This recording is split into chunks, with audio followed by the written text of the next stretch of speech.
The man's heart monitor was flatlined. The beeping stopped, and for a terrifying moment, the room fell silent except for the low hum of the fluorescent lights. Yet moments later, his eyes snapped open, staring directly at me, filled with fear I had never seen before in all my years in the ER. He whispered 2 words that would haunt me forever. "Don't let them." I am Dr. Morgan, and I have been an emergency room physician for over 15 years. I have treated car crash victims whose bodies were barely held together, gunshot victims who arrived limp and pale, and patients who faced the most excruciating internal traumas. But nothing had prepared me for room 13. The night Daniel arrived, a storm raged outside, rain lashing against the hospital windows, bouncing off the asphalt and rattling the panes with a rhythm like nervous fingers tapping. The fluorescent lights above flickered faintly, casting elongated shadows across the ER floor. It was the kind of night when tension clings to the skin, when the air seems thicker, heavier, and charged with something unseen. Daniel entered slowly, his body hunched, his tall frame awkward and thin, like a scarecrow caught in the wind. His eyes were the first thing anyone noticed, dark, endless, and wary. His mother followed closely, whispering fragmented explanations about how he had changed over the past weeks, how he refused to eat, how he spoke to no one, how he seemed to shrink in corners as though they held ghosts. The initial triage was routine but deceptive. His vitals, heart rate, blood pressure, oxygen saturation, were within normal limits. Pupils sluggish, yet reactive. He made no complaints, no groans, no whimpers. He did not scream or shout. He only stared. His gaze followed invisible patterns along the ceiling, the walls, and occasionally toward the corners where shadows pooled. When he was placed in room 13, he murmured under his breath, almost inaudibly, "Don't let me go back to that room." The words seemed fragile, yet the urgency and fear in them reverberated in the room like a warning. 4 hours, Daniel refused to eat or drink. He barely responded to questions, only occasionally muttering fragments of words in low, trembling tones. Nurses reported subtle twitches in his fingers, almost as if he were interacting with something unseen. His head would turn slowly, deliberately, following movements no one else could see. Every time someone entered the room, he seemed to shrink inward, curling slightly on himself as if bracing for an invisible force. The first round of tests was inconclusive. Blood work, urine analysis, CT scan, MRI, even a full EEG, all returned results within normal limits. The EEG, however, had subtle anomalies. Certain brainwave patterns suggested activity similar to REM sleep while he was awake. It was as if his mind was dreaming, but he was fully conscious, fully aware of the world around him. This anomaly sparked unease among the team. Continuous monitoring began. We documented his vitals minute by minute. His heart rate would spike for no reason, then stabilize. Pupils would dilate without any apparent stimulus. Blood pressure fluctuated subtly but meaningfully. At precisely 3:12 a.m., Daniel suddenly seized my wrist with an icy grip, whispering in a voice so low it could barely be heard over the machines. "Don't let them take me. Don't let them open the door." The temperature in the room seemed to drop instantly. A chill ran through the staff, and every sound seemed sharper, more immediate. The hum of machines, the dripping of an four line, the faint scuffing of shoes on linoleum. Something unseen was influencing him, something intelligent and deliberate. Surveillance cameras were installed immediately, streaming 24-hour video to a secure monitor station. Reviewing the footage revealed a shadow that defied explanation. It appeared in the far corner of the room, faint at first, then more distinct. It did not belong to any object, any staff member, any equipment. Daniel's eyes followed it as it hovered slightly above the floor, moving almost imperceptibly, as if aware of our observation. Monitors spiked in exact correspondence to its subtle movements. Staff reported that it seemed to react to Daniel, and perhaps even to them, in a way that suggested sentience. One night, Nurse Elaine entered room 13 to perform routine vital checks. As she stepped inside, the lights flickered violently. Stands shifted as if caught by an unseen hand. The door slammed shut behind her with a force that sent her stumbling forward. Daniel convulsed, his body arching against the mattress as monitors went haywire, flatlining briefly before resuming. Elaine was pale, clutching her crucifix, whispering, "Something's with him." Daniel stabilized afterward, his vitals returning to near normal, though the terror in his eyes lingered. At 3:12 a.m., a figure appeared at the hospital entrance. A man in a gray, old-fashioned suit, soaked from the rain, moved toward room 13 with deliberate purpose. Security cameras showed nothing, yet multiple witnesses reported seeing him, leaving wet footprints on the polished floor and whispering in tones too low to comprehend. Under Daniel's bed, faint gray handprints appeared on his gown, evidence that something physical, or partially physical, had interacted with him. Microphones captured him speaking while asleep, not in English, but a coded, guttural language alternating with high-pitched murmurs. At precisely 3:12 a.m. nightly, these whispers escalated to screams, shaking the air itself. Spectrogram analysis revealed geometric patterns embedded in the sound waves, identical to chalk markings found under his bed. The meaning was chilling. Daniel was trying to warn us of something unseen, something beyond comprehension. Blood appeared on the walls. At first, small streaks, then intricate symbols, moving and reshaping themselves nightly. Attempts to clean the walls failed. Each morning the blood was fresh, glistening as if alive. The patterns formed a doorway, twisted, arching, almost breathing. Contractors sent to remove the wall fainted, reporting shadows pressing outward from the plaster, shapes moving against them as though alive. Daniel's eyes glowed faintly red as he whispered layered voices. "If you close the door, you close me in with him." Staff were paralyzed with fear, knowing they faced a choice: seal the room forever or confront whatever had come through the doorway. At exactly 3:12 a.m., the doorway widened. From it stepped the gray-suited figure, skeletal yet unervingly intelligent. Daniel's whispers became coherent. "He has been here before. He has chosen me." I took his hand, nurses joined, forming a chain of contact to anchor him. The shadow recoiled, vibrating a low sound that shook the floor and walls. The doorway collapsed inward, the blood drying instantly. Daniel stabilized, monitors returned to normal, and the shadow vanished. Room 13 fell silent, but the weight of what had occurred lingered in the air. Days passed. Staff reflected on the events, unable to rationalize them. Lessons emerged: observation is more than seeing, courage matters more than training, respect the unknown, some doors exist for a reason. Daniel never spoke of the events again. Some staff reported fleeting shadows, cold drafts, or the sensation of being watched near room 13. The story remained a reminder that some thresholds are not meant to be crossed but cannot be ignored. Have you ever experienced something science couldn't explain? Share your story in the comments. Subscribe for more real-life ER stories. Watch other videos in the series. You'll discover cases that challenge both mind and heart.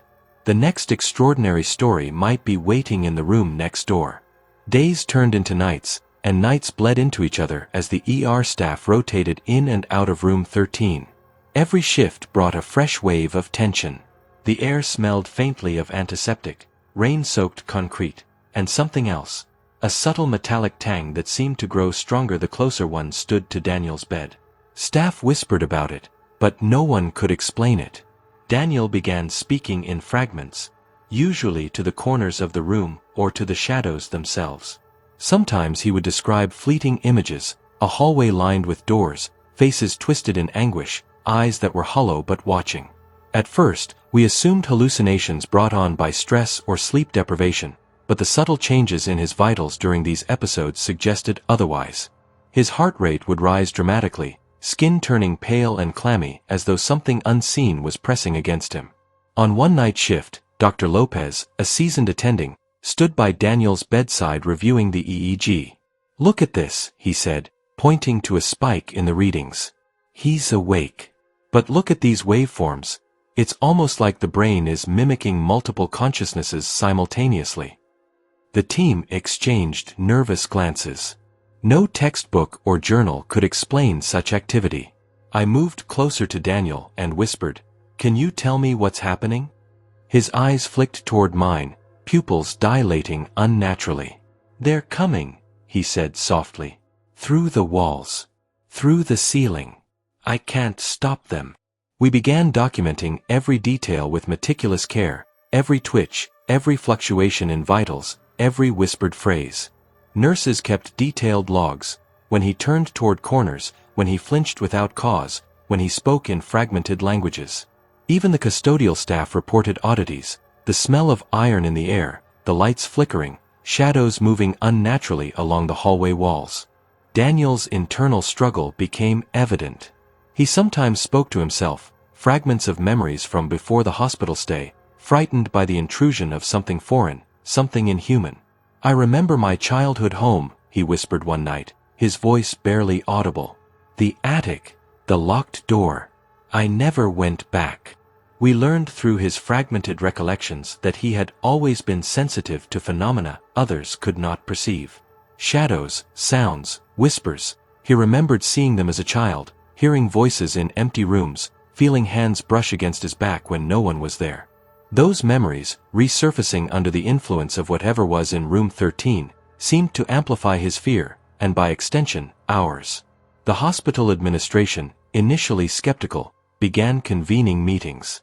Risk management insisted that Daniel was a high-maintenance patient, but none of their plans could account for the physiological anomalies, the environmental disturbances, or the psychological terror that permeated the ward.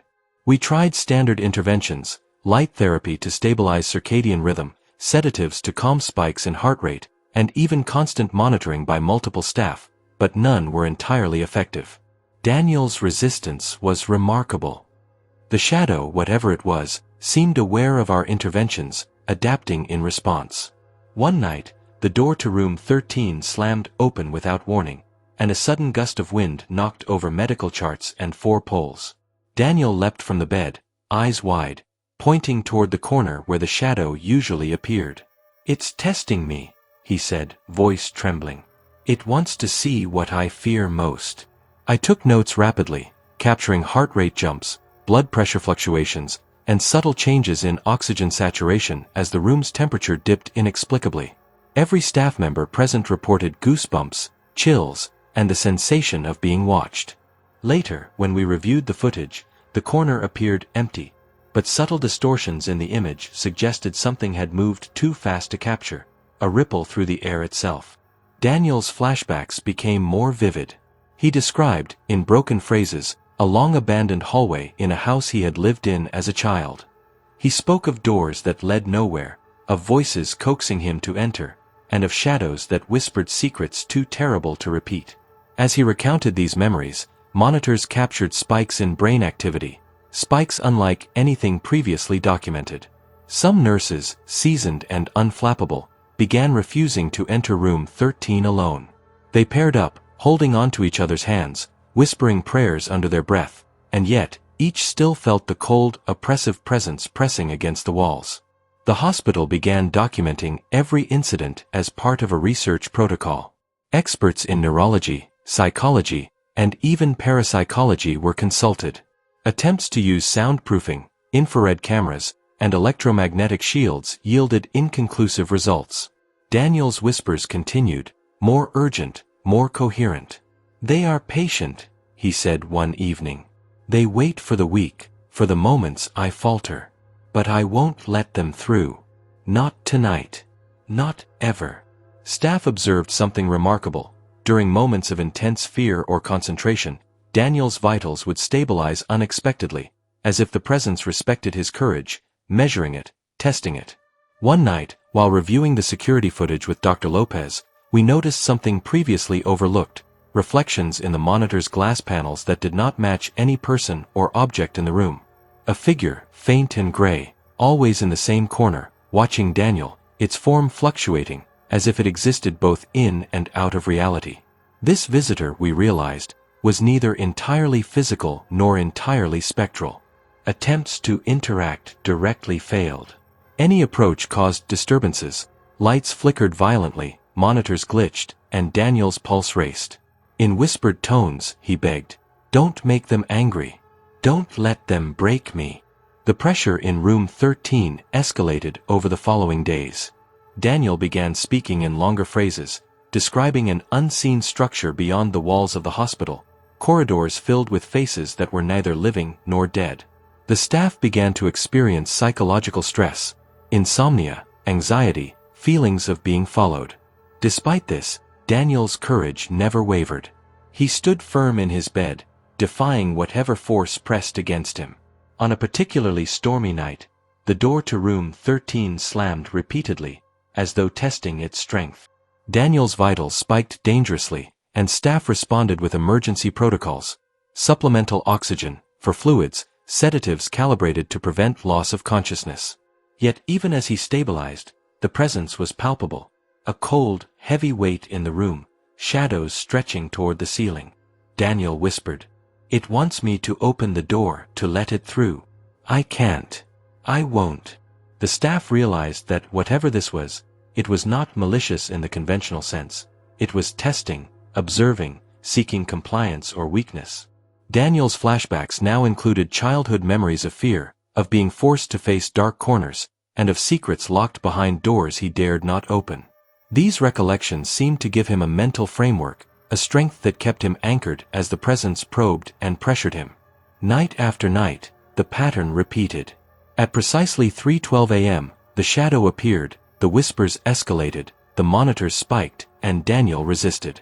The staff began coordinating strategies: 2 nurses per shift, daily EEG reviews, constant documentation, and psychological support. Yet no standard medical approach worked. Conventional science met the inexplicable. And still, Daniel endured.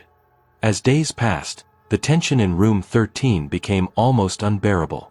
Staff began to notice subtle changes in themselves: sleep disturbances, strange sensations of being watched, and fleeting shadows at the edges of their vision, even outside the room. Some began questioning their own sanity, but all agreed Daniel was at the center of something extraordinary, something that defied explanation. During one particularly long night shift, I stayed by his bedside longer than usual. The storm outside had intensified, rain hammering the roof and lightning illuminating the room in brief, stark flashes. Daniel's eyes followed each flash with a rapid intensity, and I noticed his breathing synchronized with the flickers of light. I asked gently, "Daniel, what are you seeing?" He turned slowly toward me, his voice barely above a whisper. "They are waiting, watching, measuring. They want me to fail." I realized then that this was no ordinary patient. His mind and body were a battleground, and the ER itself had become a theater of forces beyond comprehension. I called in the night team. Nurses Elaine and Marissa, both seasoned and usually unshakable, arrived. We began reviewing his vitals, EEG, and video footage together. Each time the shadow appeared, we noted a pattern: a spike in heart rate, an increase in EEG activity resembling simultaneous multiple consciousnesses, a drop in room temperature by several degrees, and a subtle metallic scent that seemed to precede its appearance. We began hypothesizing that Daniel's body was somehow acting as a bridge between this presence and the physical world. I documented every observation meticulously, noting timestamps, environmental variables, and Daniel's verbalizations. The hospital administration, though skeptical, permitted an expanded research protocol, allowing the inclusion of psychological specialists, neurology experts, and even consulting with parapsychologists. Daniel's internal struggle became increasingly pronounced. He would sometimes mutter fragments of memories from his childhood: locked doors, hidden rooms, shadows that whispered to him when he was alone. These memories seemed to give him the psychological strength to resist the presence. Each time the shadow intensified, Daniel's vitals would spike dangerously, yet he never lost consciousness. One night, as lightning flashed through the windows, Daniel sat upright in bed, staring at the far corner, voice trembling but determined. "I won't let them through. I won't open the door." Monitors spiked, heart rate climbing, blood pressure surging, but he remained conscious, resolute.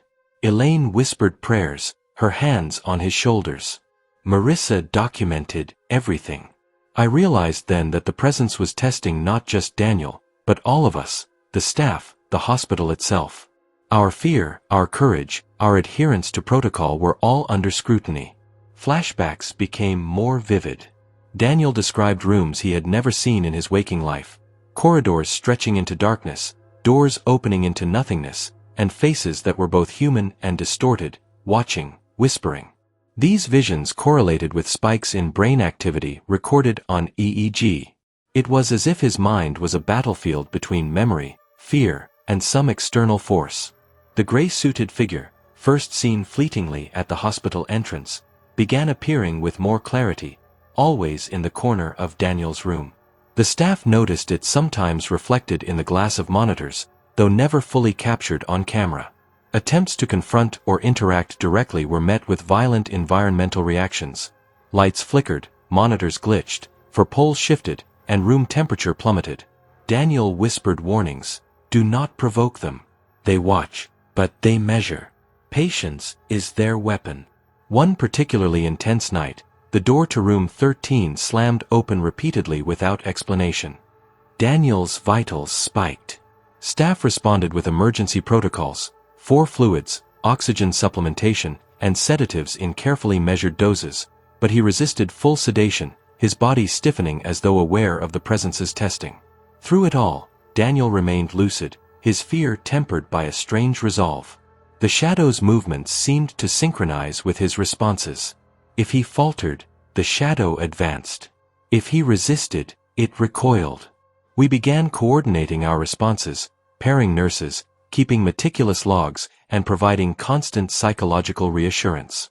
Even then, the room felt alive, charged, and oppressive. Daniel's flashbacks revealed more of his childhood sensitivity to phenomena others could not perceive.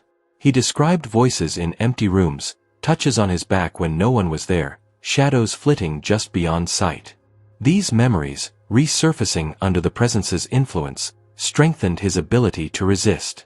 At exactly 3:12 a.m., the familiar escalations occurred, the shadow appeared, whispers filled the room, and Daniel's vitals spiked.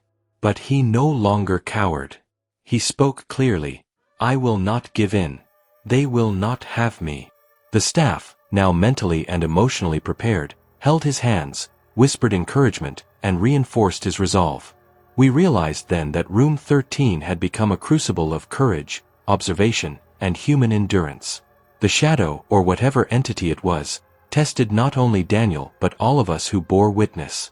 Each night, the same pattern repeated, building tension, fear, and the sense that the boundaries between reality and something beyond were thinning. Daniel's mind, his memories, and his courage were the anchors preventing the unknown from fully manifesting in our world.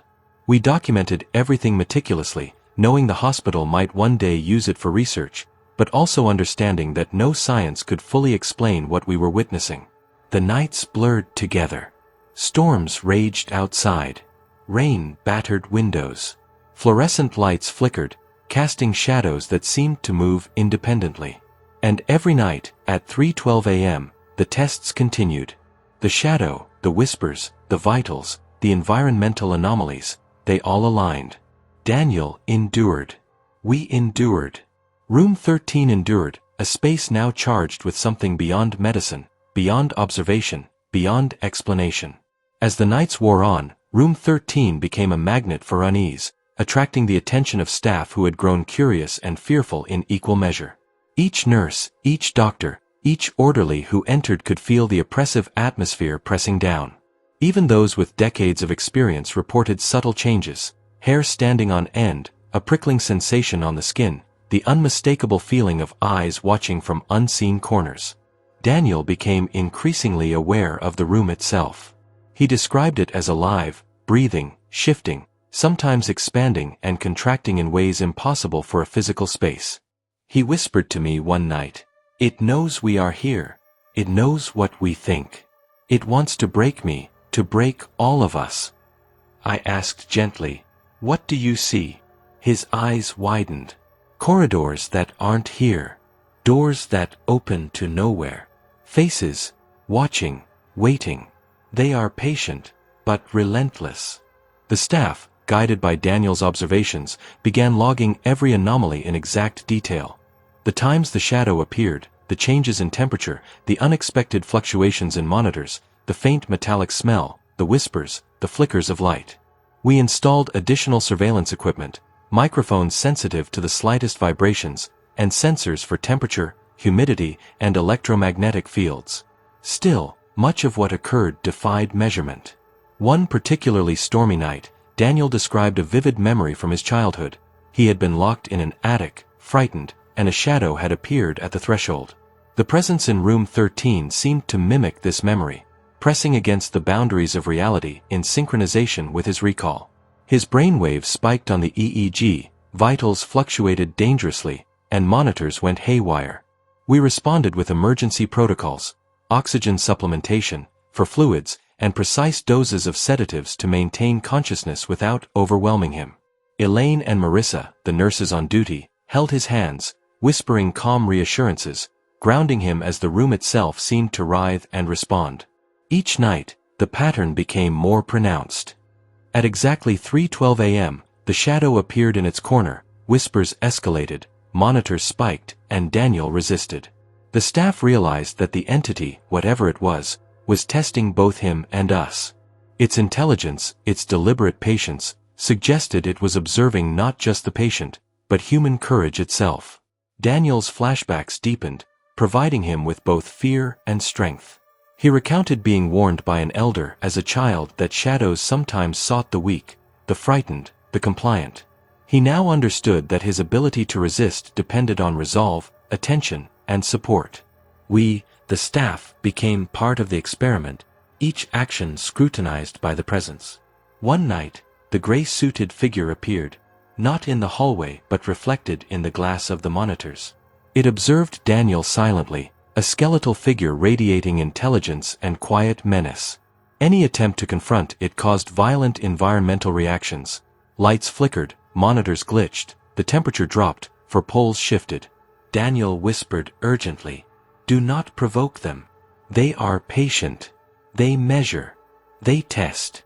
The climactic moment arrived suddenly. At 3:12 a.m., the presence intensified beyond any previous night. The room plunged into darkness as the power fluctuated violently.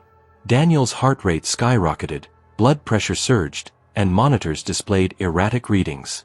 The shadow advanced slightly, and the room felt as though it were compressing, pressing in on every living being present.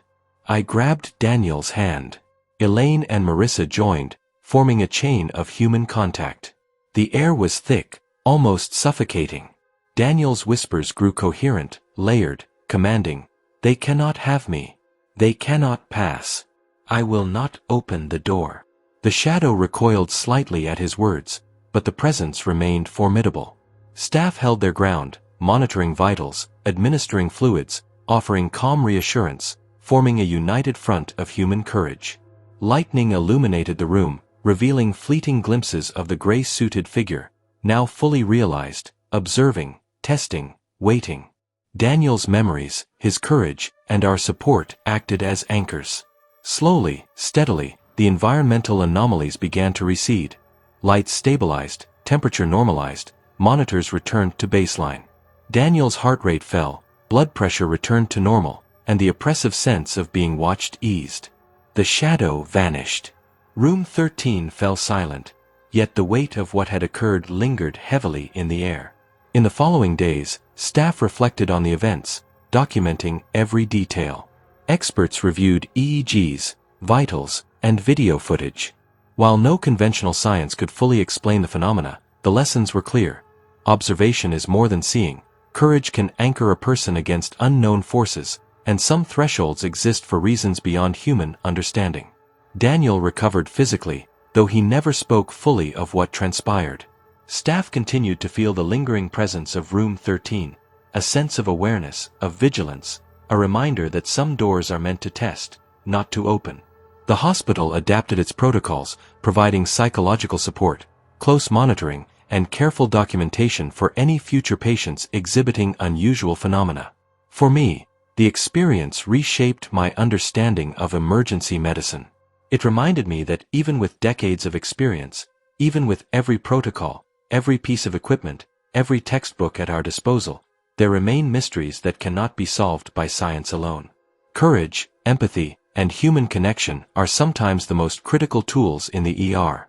Daniel's story became part of our hospital lore, a constant reminder that the unseen, the inexplicable, and the unknown can intersect with medicine in ways that challenge every assumption. The experience haunted the staff for weeks, sometimes months. Night shift nurses spoke of fleeting shadows outside room 13, of cold drafts in hallways, of the sensation of being watched. Yet, the staff remained vigilant, prepared, and most importantly, bonded by the shared experience.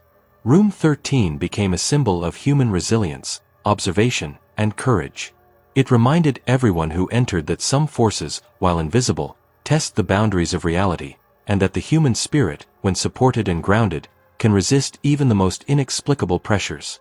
In the days following the climactic night, room 13 remained eerily calm. The monitors no longer spiked without cause, the shadows did not flit across corners, and the whispers that had haunted the staff fell silent. Yet the memory of what had transpired lingered in the minds of everyone involved. Daniel lay in bed, pale but composed, occasionally glancing toward the corners as if ensuring that the presence had truly departed. His resilience had been extraordinary, a testament to human courage and the power of resolve in the face of the inexplicable. Staff continued to visit him frequently, sometimes in pairs, sometimes simply standing outside the door, aware that even ordinary observation could act as an anchor. Each interaction was recorded meticulously.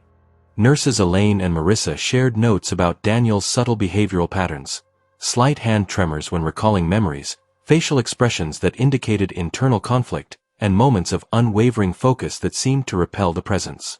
Doctors consulted with him, gently asking questions about his childhood experiences, the memories that resurfaced, and the techniques he used to resist fear. Daniel's recounting of his early sensitivity to shadows, whispers, and unseen presences provided insight into why he had been able to endure what no one else could. His courage was not innate alone, it had been nurtured by his experiences, his memory, and his conscious efforts to face fear rather than flee. The hospital began implementing psychological support protocols for staff. They were encouraged to speak openly about what they had experienced, to process the lingering tension, and to maintain detailed journals. Some staff still reported fleeting shadows in hallways, or a sudden chill in the air, but the room itself remained stable. A small team of specialists was assembled to study Daniel's case. Neurologists examined the EEG recordings, noting patterns of simultaneous consciousness-like activity during his most intense episodes. Psychologists explored the role of trauma, memory, and fear in shaping his responses. Parapsychologists, though controversial in their field, offered interpretations of the shadow's presence as a test of courage and mental resilience. Daniel, meanwhile, continued to provide small, fragmented observations. He described the shadow as neither malevolent nor benign, but intelligent and patient, seeking to measure human endurance. He whispered that the key to resisting it was awareness, courage, and unwavering resolve. Night shifts continued, but the staff remained vigilant, implementing lessons learned from the ordeal. Regular check-ins, paired monitoring, and strict documentation became standard practice. The hospital's administration, initially skeptical, began acknowledging that the events in room 13 represented phenomena beyond standard medical explanation. Stories spread quietly through the hospital, fleeting glimpses of shadows, whispered warnings, the strange metallic scent, the sensation of being watched. Staff, now bonded by the shared experience, spoke of courage, vigilance, and empathy as vital tools in facing the unknown. Daniel's internal reflections deepened over the weeks. He recognized that fear, when confronted consciously, could be transformed into strength. He recalled childhood lessons about patience, observation, and facing the unseen.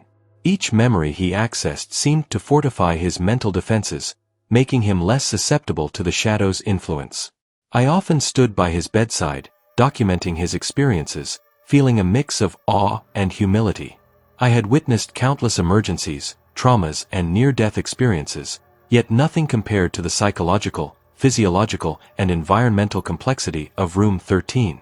The presence, the shadow, and the patterns it created had tested not only a patient but an entire team, challenging assumptions about medicine, observation, and human resilience. Over time, Daniel's physical health stabilized completely.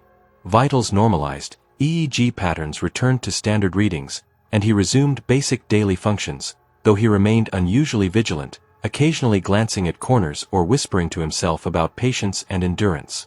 Staff began to transition him toward outpatient monitoring, ensuring continuity of care while maintaining protocols to document any anomalies. The final reflections from the team were profound. We learned that observation extends beyond measuring vitals or noting symptoms. It includes listening, empathy, and mental presence. Courage can manifest in subtle ways, sometimes in the simple act of refusing to yield to fear. And some phenomena, while scientifically inexplicable, serve as tests of human endurance, patience, and psychological fortitude. Room 13 remained a symbol of these lessons. Even after Daniel left, the room retained an air of solemnity, a reminder of the extraordinary events that had occurred. Staff continued to report minor anomalies, flickering lights, cold drafts, but the oppressive presence had dissipated. Daniel's story, shared cautiously among staff, became part of hospital lore, a tale of resilience, observation, and courage in the face of the unknown. The lessons endured: meticulous documentation, human courage, psychological support, and unwavering attention can sometimes bridge the gap between the known and the inexplicable. In the quiet moments of the night shift, I would often walk past room 13, listening to the subtle hum of monitors, smelling the faint antiseptic, and recalling the tension, fear, and resolve that had filled the air. Daniel's whispered words echoed in my mind. Patience, observation, courage. They test all three. As I prepared my notes, I reflected on how this case had reshaped my approach to emergency medicine.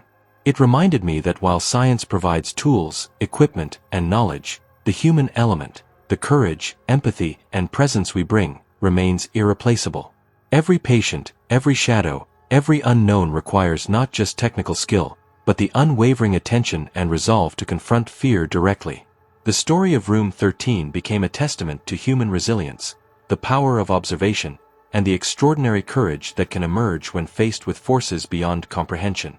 Daniel's endurance, combined with the staff support and vigilance, ensured that the presence, the shadow, and the unknown had been met and respected. As I close this account, I leave you with a reflection. Some doors are not meant to be opened lightly, some presences are not fully explainable, and courage, patience, and observation remain our most powerful tools. If you've ever faced something science couldn't explain, or experienced the unknown firsthand, share your story in the comments. Subscribe to the channel for more real-life ER stories that challenge both mind and heart. Watch other videos to witness cases that test the limits of human resilience and the boundaries of medicine. The next extraordinary story may be waiting in the room next door, unseen, challenging someone else to endure, observe, and prevail.